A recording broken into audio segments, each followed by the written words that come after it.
realised I was in the room again when everything went dark, and when every seemingly massive worry in my life drifted away into a universe that was never accepting. My heartbeat slowing down into a fragile tremble against a storm that did not exist. Panic that spread through my veins like wildfire. I should have been worried. I should have cared. The dark was all encompassing as if in a hug. It was in that moment I knew that the place I belonged was the shelter from everything that wanted to tear me apart, but I would come across the knowledge that I myself was my worst enemy, only living for others' validation, living for any words that would cascade out of a human's mouth. Dark or light, it would not matter. Yet in the room I could not hear them, I could only hear myself, and that was a terrifying reality against the one I had attempted to escape. My memory is slowly fading. I know not of who I am and more of who I used to be.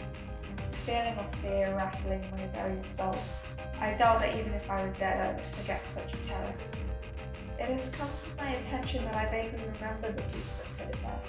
A feeling of shattered trust, an erosion of faith, the struggle of breath. Indeed, they hurt me. But I simply cannot comprehend why such humans would hurt me. I feel as if I am weightless against an azure sky, that I am deeply drowning in the depths of an ocean. I guess you could say this feeling of drowning is comforting, in a weird, sick and twisted sense. The knowing that at some point I will simply cease to exist. My lungs no longer inflating and deflating in a vast, overcomplicated world of knowledge. The world in which I remember is strangely serene. The feeling of sand under my toes, waves lapping at my feet, a crispy winter's chill, the smell of cinnamon, wood dusted in a layer of rain, a white light waving its way through the darkness. That was the world which I cherished. I put all my love towards a world that would not love me back. Did I expect too much? Maybe it was sad of me to have expected something back. I wanted something to fill the void in my soul, maybe even someone.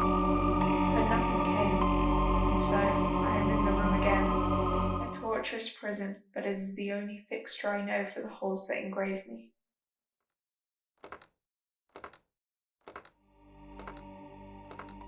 And here I see monsters. Part of me considers these may have been people I know manifested in a form that represents them best. But if I were to consider that the reality I possibly want to return to, it would be a one-way ticket to the gates of hell. Maybe I yearn to be in hell, a desperation to feel something, even if it is the feeling of flames scorching against my skin, bubbling away my existence. Satan himself would fall under the immensity of my greed.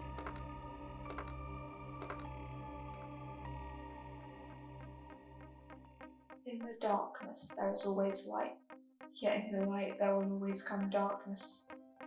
I can't escape from this, never have. Perhaps I never will. Yet I am the controller of my own fate. The conductor knows me personally. Our relationship is complicated. The conductor builds the crescendo, the controller tries to limit this. Try as they may, they always fail.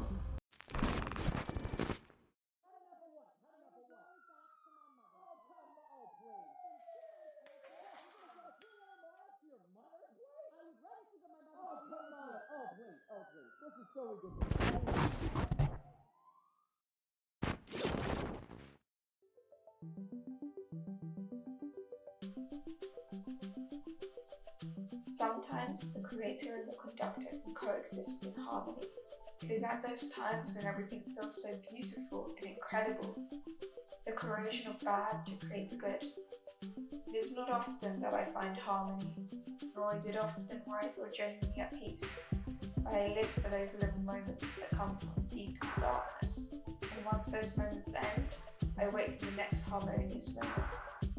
It's what keeps me breathing, and it's what makes me human, even if I must become a monster sometimes. There was a time where I would dream of better times. I would look forward to when I could escape the room, but I accepted that I needed the room. Whilst life beat me down again and again in an eternal turmoil of suffering, the room was there, a place where I could finally be accepted in my darkest moments, when no one else was there. The room became more than an escape, more than shelter, more than a shackle of my brain. It became a home.